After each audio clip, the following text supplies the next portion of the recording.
My phone vibrated before dawn. Not a call, not a message. Silence, thick, deliberate. I stood at the kitchen window, coffee untouched, watching frost lift off the driveway where the truck should have been. Fresh tire shadows cut the gravel like a clean incision. Empty. My chest stayed still. Too still. I scrolled. No missed calls, no texts. The family group chat had been renamed overnight. An inside joke I wasn't inside anymore. I remembered his smile at dinner, the weight of the keys in my pocket, the way the glass trembled in his hand before he raised it. To my idiot fake dad. Laughter, chairs scraping, my wife's eyes sliding away from mine. I left without a word because words would have been wasted then. Now the house breathed around me, familiar and hostile. I felt the old discipline settle in. Count the facts, control the pulse. I tapped the phone again, still nothing. I smiled once, thin and private. They thought the night had ended with my absence. They were wrong. I had known I was an accessory long before I was a husband. The clues had been small, careful. A birthday I planned that she forgot. A son who flinched at my touch but accepted my wallet. I told myself love took time, that respect could be earned, that men could be built, even late. Denial is a soft bed. At dinner, when he said it, fake bad, something aligned. Not shattered, aligned, like magnets snapping into place. I saw my wife's relief when the room laughed, saw how the cruelty had been rehearsed, shared. That night, I didn't sleep. I replayed years in reverse, cutting frames out. The business trips that never added up, the family friend who visited when I was away, the way my name was used only when something needed pain. I realized the betrayal wasn't new, it was institutional. By morning, I wasn't hurt, I was curious. I moved slowly, carefully, like I was casing my own life. The truck wasn't stolen. I'd installed the tracker myself, a habit from another life. It was parked 3 blocks away, behind his friend's house. Keys still mine. Title, too. I checked bank records. Tuition withdrawals I hadn't authorized. A storage unit rented under my wife's maiden name. Phones leave ghosts. I found them. Deleted messages don't disappear, they hide. I read months of tenderness not meant for me. Plans, jokes, complaints about my control. One name repeated.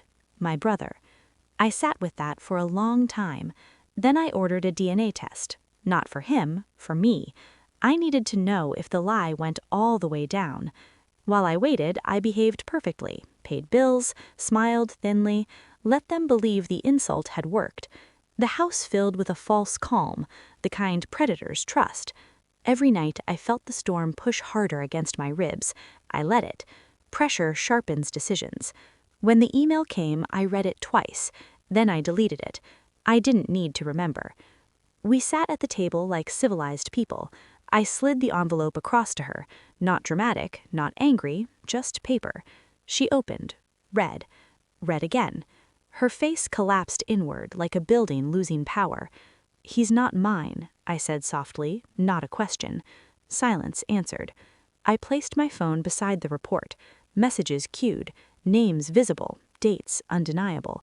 She reached for it. I moved it away. "I already know," I said. "How long? Who? Why?" She cried, broke, explained without words. Apologies leaked out like blood. I watched, calm, almost kind. "I paid for the truck," I said. "I paid for the house. I paid for the lie." Her mouth opened. Nothing came out. I stood, straightened my cuffs. "Dinner's over," I said. I didn't take the truck back that night. I waited for Sunday. Family brunch, the kind with linen napkins and loud laughter. I arrived early, parked the truck out front, keys in my pocket. When he came in, he froze. Recognition flickered. Fear followed. I stood, raised my glass. "To family," I said, "the kind that tells the truth." I handed him the title, signed, transferred. Then I took it back. "Gifts require respect," I said. "Contracts require honesty." I placed copies on the table. DNA, messages, prenup clauses highlighted. The room went cold. My brother wouldn't meet my eyes. I turned to the boy. "You were right," I said. "I can't buy respect." I dropped the keys into my pocket. I can, however, reclaim my life. I walked out. No one followed. I moved out that afternoon, left the house empty of me, changed numbers, closed accounts. Clean cuts heal best. Weeks later, I heard fragments, lawsuits, divisions, a family eating itself. None of it reached me. I sleep well now, deep, dreamless. The insult doesn't echo anymore. It taught me something precise. Blood isn't what makes a family, and money doesn't make a man. Silence does, and I finally have it.